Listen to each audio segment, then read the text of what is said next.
오늘 본문의 말씀을 가지고 무리에서 제자로라고 하는 제아의 말씀으로 함께 은혜를 나누고자 합니다.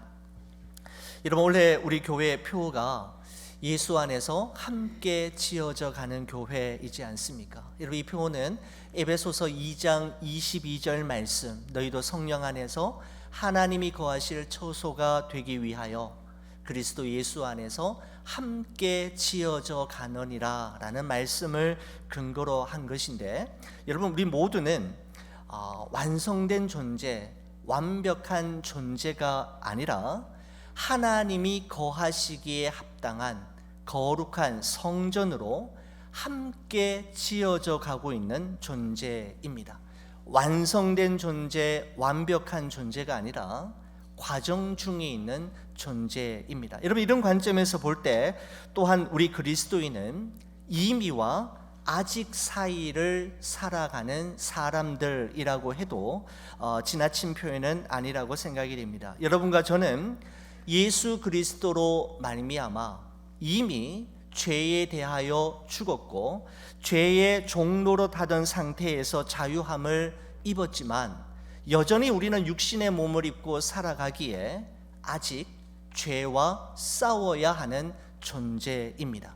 이미 죄에 대하여 죽었고 죄의 종된 자리에서 자유함을 얻었지만 아직은 죄에 대해서 싸워야 하는, 아직 이 이미와 아직 사이에 그 어느 지점을 지나가고 있는 중에 있는 사람들입니다. 이미 하나님의 자녀가 되었지만 우리는 아직 하나님의 자녀답게 살아가지 못할 때가 여전히 많이 있습니다. 작년보다는 올해, 연초보다는 연말이 되었을 때 우리 교회와 이곳에 모인 여러분과 저 한 사람 한 사람이 하나님이 거하시기에 합당한 거룩한 처소로 더욱더 아름답게 지어져 가기를 우리 주의 이름으로 간절히 축원을 드립니다. 여러분과 저는 지난 주일부터 우리 좋은 비전 교회가 이 땅 위에 존재해야 하는 이유, 그리고 목적, 다시 말씀드리면 우리 교회의 사명과 비전 스테인먼에 대해서 함께 나누고 있습니다. 우리 교회는 오직 하나님만을 예배하는 예배 공동체입니다. 우리 좋은 비전 교회가 이 땅 위에 존재하는 가장 큰 이유, 오늘 또 여러분과 제가 이곳에 모여 있는 가장 큰 이유는 하나님을 예배하기 위해서입니다. 우리 교회는 하나님을 예배하는 일에 최우선 순위와 가치를 둘 것이며 신령과 진정으로 하나님을 예배하는 일에 모든 역량을 집중할 것입니다. 또한 여러분과 제 한 사람 한 사람이 하나님 앞에서 살아가는 거룩한 예배자임을 기억하고 어느 곳에서 무슨 일을 하든지 먹든지 마시든지 다 하나님의 영광을 위해 살아갈 뿐만 아니라 내가 지금 머물고 있는 이곳은 하나님이 보내신 곳이요, 내가 지금 하고 있는 그 일은 하나님이 내게 맡기신 일임을 기억하고 하나님과 사람 앞에서 성실하고 정직하게 살아가는 삶의 예배자를 세우는 일에 우리 교회는 최선을 다할 것입니다.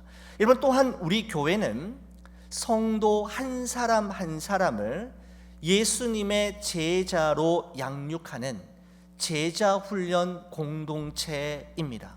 여러분, 우리 교회가 이 땅 위에 존재하는 분명한 이유는 여러분과 제가 하나님의 말씀과 기도로 훈련받고 양육받아 예수님을 따르는 제자, 예수님을 닮아가는 제자로 세우기 위해서입니다. AD 70년경 로마의 디도라는 장군은 디도 장군이 이끄는 세계 최강의 로마 군대는 이스라엘의 심장부인 예루살렘 성과 성전을 파괴합니다.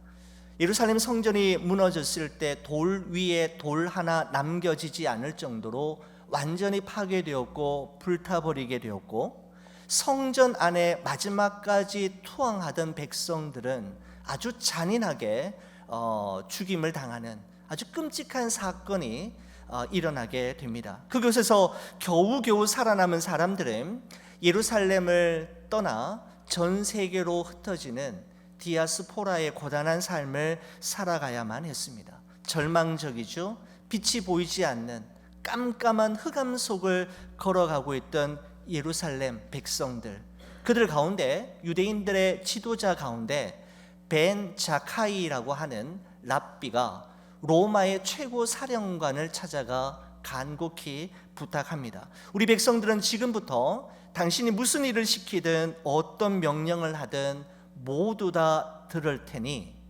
랍비 10명이 거주할 수 있는 방 한 칸을 우리에게 허락해 주기를 간곡히 부탁합니다. 로마 사령관은 자신의 말을 순순히 따르겠다는 조건 하에 방 한 칸을 기꺼이 내어주었고, 벤 자카이를 비롯한 10명의 랍비는 그 조그마한 방에 모여 무려 20년 동안에 엄청난 작업을 시작하는데, 그것이 무엇이었냐면 바로 탈무드를 집필하는 작업이었습니다.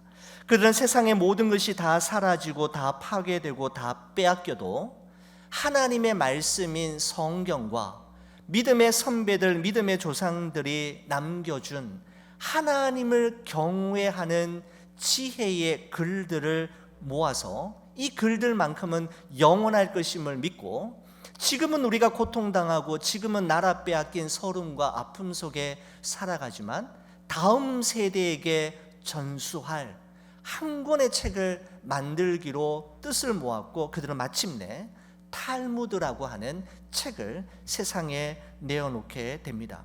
성경과 탈무드를 가진 유대 민족은 그 이후에도 수많은 역경과 시련의 순간들이 많았지만 그때마다 오뚜기처럼 다시 일어났고 마침내 세계를 주도하는 민족으로 세워지게 되었던 것입니다. 여러분, 그렇습니다. 우리가 달려가는 인생 여정 가운데 우리 앞에 얼마나 많은 허들이, 그리고 얼마나 높은 허들이 우리 앞에 있을는지 알 수 없지만 성경 속에서 나의 길을 찾고 기도의 무릎으로 하나님의 도우심을 구하면서 주와 함께 달려간다면 우리 모두는 하나님이 거하실 거룩한 처소가 될 뿐만 아니라 예수님을 닮은, 그리고 예수님을 따르는 진정한 제자의 모습을 회복하게 될 것입니다. 오늘 여러분과 함께 하는 이 본문의 말씀은 부활하신 예수님께서 이제 승천하시기 전 이 땅 위에 남아있는 제자들에게 남기신 마지막 말씀입니다. 예수님께서는 이제 하늘로 올라가시면 다시는 볼 수 없게 될 제자들에게 정말 하고 싶은 말씀들이 많으셨을 것입니다. 예수님은 지난 3년 동안 이 마지막 한순간을 위해 그의 가슴 속에 고이고이 간직해 두었던 아주 중요한 말을 그들에게 꺼내놓기 시작하셨습니다. 그 말이 오늘 여러분과 함께 읽었던 마태복음 28장 18절에서 20절까지 말씀입니다. 우리 예수님의 마지막 이 고백, 이 명령, 이 약속을 같이 한번 읽어보도록 할까요? 우리 같이 한번 보시겠습니다. 예수께서 나와 말씀하여 이르시되 하늘과 땅의 모든 권세를 내게 주셨으니 그러므로 너희는 가서 모든 민족을 제자로 삼아 아버지와 아들과 성령의 이름으로 세례를 베풀고 내가 너희에게 분부한 모든 것을 가르쳐 지키게 하라. 볼지어다 내가 세상 끝날까지 너희와 항상 함께 있으리라 하시니라. 아멘. 여러분, 우리는 이 구절을, 이 유명한 구절을 예수님의 지상 명령이라고 부릅니다. The Great Commission이라고 부르죠. 여러분, 이 지상 명령이라는 것은 예수님께서 이 땅 위의 모든 교회들에게 주시는 최고의 명령이자 우리 예수님께서 이 땅에 다시 오실 그날까지 이 땅 위에 존재하는 하나님의 모든 교회들이 감당해야 할 최고의 사명이라는 의미입니다.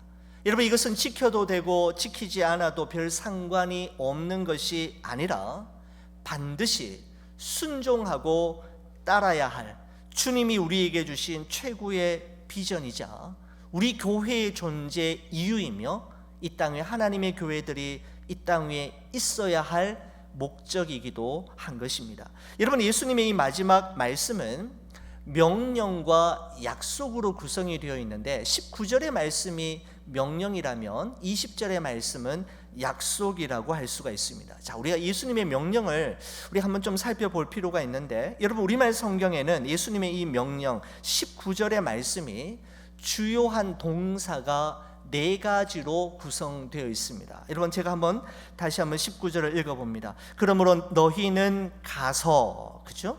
모든 민족을 제자로 삼아 아버지와 아들과 성령의 이름으로 세례를 베풀고, 20절에 내가 너희에게 분부한 모든 것을 가르쳐 지키게 하라.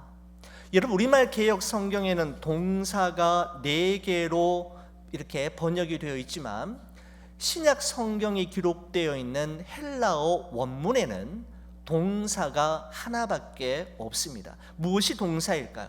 여러분, 여기서 동사는 여러분, 가서도 동사인 것 같고 삼는 것도 동사인 것 같고 세례 베풀고 가르쳐 지키게 하라가 다 동사인 것 같지만 원문에서는 하나인데 무엇이 주 동사로 사용되고 있느냐 하면 제자를 삼으라, 제자로 삼고 라고 하는 이 표현만이 주 동사로 기록되어 있습니다. 여러분, 그러면 나머지 3 동사는 무엇인가 하면 이 주 동사를 이루기 위한 어떤 도구로 기록이 되어 있다라는 것이죠. 여러분, 이런 것입니다. 예수님의 제자 삼기 위해 가는 것이고, 예수님의 제자 삼기 위해 세례를 베푸는 것이며, 예수님의 제자로 삼기 위해 주님께서 분부하신 모든 것을 가르쳐 지키게 하는 것입니다. 그러니까 가장 중요한 동사, 주 동사는 무엇인가 하면 제자를 삼으라 라는 것에 모든 포커스가 맞춰져 있다라는 것입니다. 바로 예수님께서는 이 땅 위에 존재하는 모든 교회들에게 주신 최고의 사명은 바로 성도 한 사람 한 사람을 예수님을 닮은 제자, 예수님이 걸어가신 그 십자가의 길을 그들도 함께 걸어갈 또 다른 제자를 만드는 것이었습니다. 월터 헬릭슨이라고 하는 분이 쓴 제자는 태어나는 것이 아니라 만들어진다라고 하는 책이 있습니다. 제자는 태어나는 것이 아니라 만들어지는 것이다. 여기서 이 저자는 한 사람이 그리스도인으로 태어나는 것은 전적으로 하나님의 은혜로만 가능한 일이지만, 태어난 그 그리스도인이 예수님을 따르는 진정한 제자로 성장하고 성숙해 가기 위해서는 훈련이 필요함을 이 책에서 우리에게 말해주고 있습니다. 여러분, 신병교육대에서 신병 훈련을 받지 않은 군인을 우리가 진정한 군인이라고 말할 수 없는 것처럼, 말씀과 기도로 훈련받지 않고 고난과 시련으로 연단받지 않은 성도를 우리는 제자라고 말할 수 없는 것이죠. 예수님을 따르는 제자, 예수님을 닮아가는 제자에게는 훈련을 통한 만들어짐의 과정이 반드시 필요한 것입니다. 그렇기 때문에 예수님의 제자는 태어나는 것이 아니라 만들어지는 것입니다. 여러분, 예수님께서는 제자의 삶을 살아가고 제자의 길을 걸어가기를 소원하는 이들에게 어떻게 그 삶을 걸어가고 살아갈 수 있는지에 대해 마가복음 8장 34절에 다음과 같이 말씀하셨습니다. 여러분, 이 말씀 저와 함께 같이 한번 읽어볼까요? 무리와 제자들을 불러 이르시되 누구든지 나를 따라오려거든 자기를 부인하고 자기 십자가를 지고 나를 따를 것이니라, 이렇게 말씀합니다. 예수님께서 2 부류의 사람들에게 말씀하고 있죠. 무리와 제자들을 불러 이르시되, 예수님은 자기 주위에 있는 사람들을 2 부류의 사람으로 보셨습니다. 무리와 제자입니다. 여러분, 예수님 주위에는 언제나 많은 사람들로 북적거렸습니다. 물이 포도주로 바뀌어지는 가나 혼인잔치나 38년 된 병자가 나음을 받은 베데스다 연못 주위, 오병이어로 5천 명을 먹이시고도 12바구니가 남는 기적이 일어났던 그 벳세다 광야, 죽은 나사로가 무덤을 열고 살아났던 베다니 마을의 무덤 주위 등 예수님이 계시는 곳, 예수님이 움직이시는 그곳에는 언제나 사람들로 북적북적거렸고 인산인해를 이루었습니다.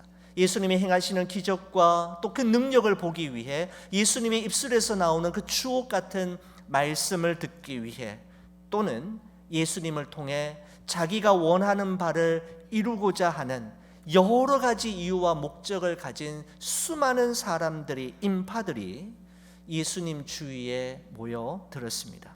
예수님은 그들을 보시고 두 부류의 사람으로 나누시는 것을 보게 되는데 바로 무리와 제자들입니다. 여러분, 그렇다면 예수님을 따르는 진정한 제자는 어떻게 되는 걸까요? 무리의 삶을 추구하던 우리의 삶이 무리가 아닌 제자의 삶을 살아가는 사람이 되기 위해서는 어떤 것이 필요하게 되는 걸까요? 예수님께서는 나를 따라오는 진정한 제자가 되기 위해서는 두 가지가 우리에게 필요하다라고 말씀하십니다. 그 첫 번째는 자기를 부인하는 삶이요, 두 번째는 자기 십자가를 지는 삶이다, 이렇게 말씀하십니다. 예수님께서는 누구든지 나를 따를 수는 있지만 무리가 아니라 제자가 되기 위해서는 무엇보다 먼저 끊임없이 자기 자신을 부인하는 삶을 훈련하고 연습해야 함을 우리에게 말씀하십니다. 여러분, 그렇습니다. 여러분과 제가 이 세상을 살아가면서 끊임없이 싸워야 하는 싸움, 반드시 이겨야만 하는 절대적인 싸움이 있다면 그것은 상대방과의 싸움이 아니라 나 자신과의 싸움입니다. 적은 밖에 있는 것이 아니라 안에 있다라는 말이 있듯이 외부의 적보다 내 안의 적을 물리치는 것이야말로 진정한 자기 부인의 삶을 가능케 하는 것입니다. 여러분, 최근 우리 한국 대기업에서 선택했던 베스트셀러가 되었던 책 제목이 참 저의 눈길을 끌었습니다. 여러분, 이런 책 제목이 있더라고요. 리더는 하루에 100번 싸운다라는 책 제목이었습니다. 되게 간단한 책 제목인데 저의 마음속에 참 울림이 되는 책 제목이었습니다. 리더는 하루에 100번을 싸운다. 저만 싸우는 줄 알았어요. 저만 전쟁을 하는 줄 알았는데 여러분, 이 땅 위에 살아가는 모든 사람들 누구나 다 싸움을 치르고 있는 중이죠. 하루에 100번 이상 말입니다. 여러분, 그 100번의 전쟁 중에서 대부분은 누구와의 싸움일까요? 맞아요. 외부와의 적, 어떤 환경과 어떤 사람과의 싸움도 있겠지만 대부분을 차지하는 싸움은 자기 자신과의 싸움이라고 이 지은이는 우리에게 말해주고 있습니다. 여러분, 남과 싸우는 사람은 끊임없이 남의 눈치를 보지만 자기 자신과 싸우는 사람은 끊임없이 자신의 내면을 성찰하면서 자기를 부인하는 훈련과 연습을 계속해서 하는 사람입니다. 여러분, 우리는 일반적으로 예수님을 따르는 제자가 되기 위해서는 무엇인가를 버려야 한다라고 생각합니다. 이런 베드로처럼 배와 그물을 버렸고요, 그는 부모와 처자를 버리고 예수님을 따랐지 않습니까? 여러분, 그런데 오늘 본문의 말씀은 이렇게 이야기합니다. 예수님을 따르는 제자의 삶은 자기의 소유를 버림으로 시작되는 것이 아니라 자기 자신을 부인함으로 가능함을 우리에게 말씀하고 있습니다. 자기의, 자기 생각, 자기 소견에 옳다고 생각하는 바를 하나님 앞에 내려놓고 검증받으며 자기 자신의 내면의 의지를 살펴보는 그런 과정이 반드시 필요하다라는 것이죠. 한 젊은이가 힘겹게 수도하고 있는 한 수도사에게 이렇게 묻습니다. 수도사님, 아직도 마귀와 씨름을 하시나 봅니다. 얼굴을 보니 많이 피곤해 보이시고 수척해 보이고 힘들어 보이시네요. 마귀와의 싸움 정말 힘들죠? 수도사가 이렇게 이야기합니다. 아닙니다, 젊은이. 저는 마귀와 싸우고 있는 중이 아닙니다. 마귀와의 씨름은 이미 끝난 지가 오래이지요. 나는 지금 하나님과 씨름하고 있습니다. 이렇게 말하는 겁니다. 이 젊은이가 깜짝 놀라서 말하기를, 아니 하나님과 씨름하신다고요? 아니 하나님을 이기시려는 겁니까? 이렇게 이야기합니다. 그러자 이 수도사가 이야기합니다. 저는 하나님을 이기기 위한 씨름을 하는 것이 아니라 하나님께 지기 위한 씨름을 하고 있는 중입니다 라고 이야기했다고 합니다. 하나님께 지기 위한 씨름, 저는 이것이 정확하게 자기를 부인하는 삶을 연습하고 훈련하는 것이다, 이렇게 생각이 됩니다. 여러분, 자기 부인, self denial이란 하나님이 원하시는 것과 내가 너무너무 하고 싶은 것이 서로 다를 때 하나님이 원하시는 것을 선택하고 순종하고 따르기 위해 내가 하고 싶은 것을 잠시 유보하고 내려놓을 뿐만 아니라 내가 하고 싶은 말을 참고 잠시 거두는 것, 바로 자기 부인의 모습입니다. 여러분, 그래서 진정한 자기 부인은 내가 내 인생의 주인이 아니라 하나님이 내 인생의 주인임을 정말 인정할 수 있는 사람만이 할 수가 있는 것입니다. 여러분, 자기 자신을 끊임없이 부인하지 않으면 결국 예수님을 부인하는 자리에 설 수도 있습니다.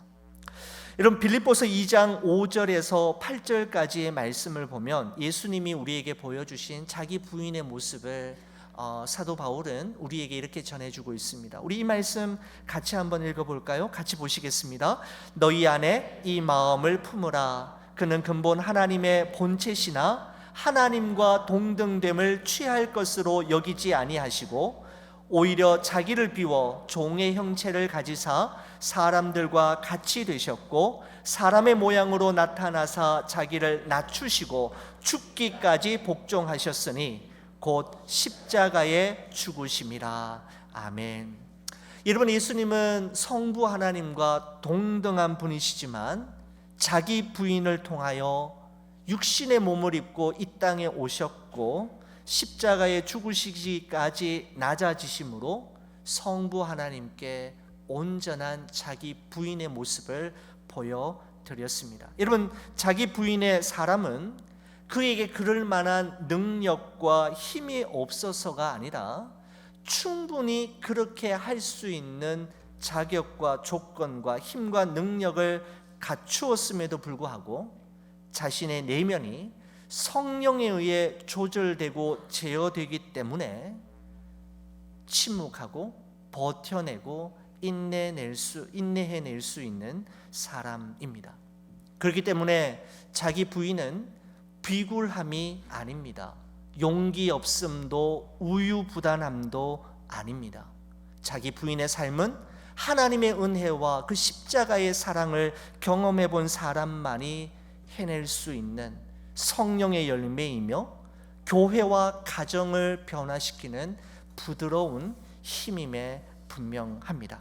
여러분, 예수님을 따르는 진정한 제자, 무리의 삶, 구경꾼의 삶에서 벗어나 예수님을 따르는 제자의 삶을 살아가게 만드는 첫 번째 비결은 자기 부인의 삶을 끊임없이 훈련하고 연습하는 것입니다. 여러분, 예수님을 따르는 제자의 삶을 결정짓는 두 번째는 자기 십자가를 지는 삶입니다.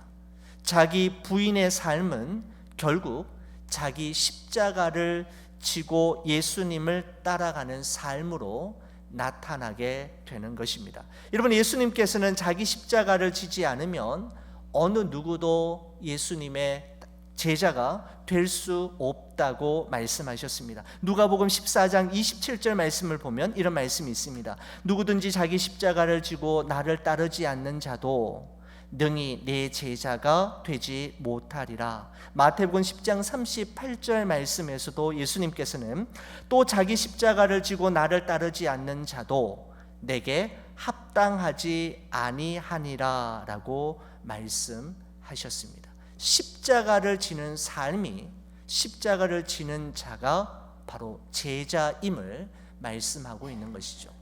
자, 그러면 우리가 한번 살펴볼 필요가 있겠습니다. 여러분, 십자가가 무엇일까요? 예수님이 나를 따라오려거든 자기 십자가를 지고 나를 따를 것이니라 말씀하셨다면 나의 십자가는 무엇입니까? 십자가가 무엇입니까?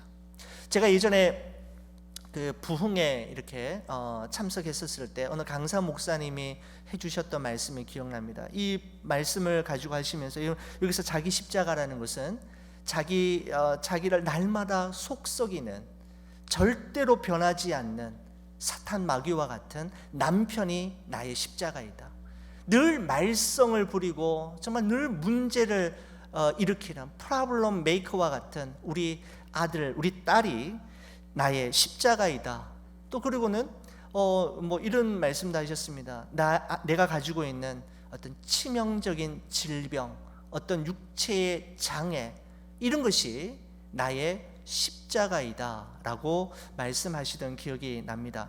좋은 말씀이다 라는 생각이 들었는데, 저는 암만 생각해봐도 이런 적용에 많은 아쉬움이 있다, 뭐 틀렸다라는 말씀보다는 뭔가 아쉬움이 있고 만족스럽지 못하다라는 생각이 들었습니다. 여러분, 십자가가 무엇일까요? 예수님이 나를 따라오려거든 자기 십자가를 지고 오라 그러셨는데, 십자가가 무엇일까요?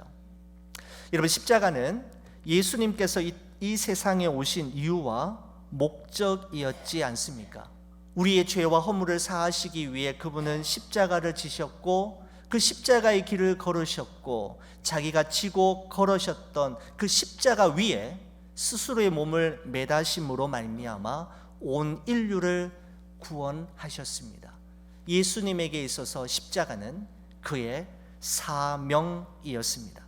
여러분, 그렇습니다. 십자가는 예수님에게 있어서 그의 사명이었고, 이 땅에 오셔야만 했던 분명한 이유가 담겨져 있는 물건이었습니다. 여러분, 이런 관점에서 볼 때 여러분, 십자가는 여러분과 저를 창조하시고 이 세상에 보내신 이유이며, 오늘도 내가 이 세상을 살아가야 할 이유이며, 또한 나의 사명이 십자가입니다. 나의 사명, 하나님이 나를 창조하시고 이 땅 위에 보내신 그것이 바로, 그 사명이, 그 이유가 바로 나의 십자가라는 것입니다. 여러분, 십자가를 지는 것은 무겁고 힘든 일이지만 십자가를 지고 주님을 따르는 삶은 우리를 강하게 만들고 우리를 살려줍니다. 그래서 영국의 어느 신학자가 이런 말을 했더라고요. 여러분, 새에게 있어서 그 날개는 무거운 것이지만 그것 때문에 날아가고, 배는 그 돛이 무거우나 그것 때문에 앞으로 나아간다. 이와 같이 성도는 그 십자가가 짐처럼 여겨지지만 그것이 그로 하여금 천국으로 향하여 전진하게 한다라고 말한 것을 읽어본 적이 있습니다. 십자가는 무겁고 힘들고 내려놓고 싶고 내팽개치고 싶지만 그 십자가가 결국은 나를 나되게 하고 나로 하여금 오늘을 살아가게 하는 원동력이 됨을 말씀하고 있는 것이죠. 여러분, 한 선교사님이 원주민들과 함께 아주 폭이 넓은 강을 건너게 되었는데, 그 원주민들이 그 거세게 흘러가는 강을 흐를 때 저마다 이 가슴에 큰 돌을 하나씩 안고, 또 어떤 이들은 머리에 이고 그 강을 건너가는 겁니다. 강을 그냥 맨몸으로 건너가도 힘든데 저렇게 무거운 돌을 들고 지나가다니 왜 그럴까 하지만 추장이 맡겨준 그 돌을 들고 이 선교사님도 그저 그 돌을 안고 그 강을 건너기 시작했는데, 그 물살이 가장 빠르게 그리고 가장 깊은 지점에 지나가서야 왜 이들이 그 무거운 돌을 가슴에 안고 이고 가는지를 알게 되었다라고 합니다. 만약에 그 무거운 돌이 없었다면 그 급류에 휩쓸려 떠내려가고 말았을 것이기 때문입니다. 바로 그 돌이 그들은 자신을 살린다라는 사실을 알고 있었던 것입니다. 여러분, 주님께서는 우리들에게 날마다 무거운 십자가, 버거운 십자가를 지고 나를 쫓으라고 하시는데, 그것은 나를 힘들게 하고 나를 고생시키시기 위함이 아니라 결국은 우리를 살리시기 위함이고 건너가게 하시기 위함입니다. 십자가만이 구원이고 십자가만이 생명이라는 사실은 그리스도인이라면 누구나 다 알고 있지만, 문제는 그 십자가를 내가 지는 것이고 그 주님이 걸어가신 그 십자가의 길을 다른 사람이 아닌 내가 걸어갈 수 있느냐라는 것이죠. 여러분, 이 땅 위에 그리스도인들을 향한 우리 하나님의 바람은 예수님의 그 십자가와 고난을 끊임없이 묵상하고 기념하는 것으로만 끝나는 것이 아니라, 주님이 지신 그 십자가, 주님이 걸어가신 그 십자가의 길을 우리도 함께, 주와 함께 그 길을 걸어내어 주기를 바라시는 우리 하나님의 마음을 우리는 알아야 합니다. 사랑하는 우리 성도 여러분, 예수님을 따르는 제자의 길, 무리의 삶에서 벗어나 제자의 삶을 살아가게 만드는 것은 자기를 부인하는 삶과 자기 십자가를 지는 삶입니다. 오케이, 잘 알겠습니다. 여러분, 알겠다고요. 여러분, 그런데 잘 안 되는 것이 우리의 한계이고 우리의 딜레마이지 않습니까? 자기를 부인하는 것도 알겠고 자기 십자가를 지고 가야 한다는 것도 아는데, 우리는 압니다. 우리는 실패하고 우리는 안 된다라는 것을 압니다. 여러분, 그런데 오늘 본문의 말씀에 보면 예수님이 명령하시는 것으로 끝나는 것이 아니라 우리에게 약속하시는 것으로 마태복음이 마무리되고 있다라는 점입니다. 여러분, 20절 말씀 우리 다시 한번 제가 보시면은, 내가 너에게 분부한 모든 것을 가르쳐 지키게 하라, 이런 말씀으로 끝나죠. 볼지어다 내가 세상 끝날까지 너희와 항상 함께 있으리라 하시니라.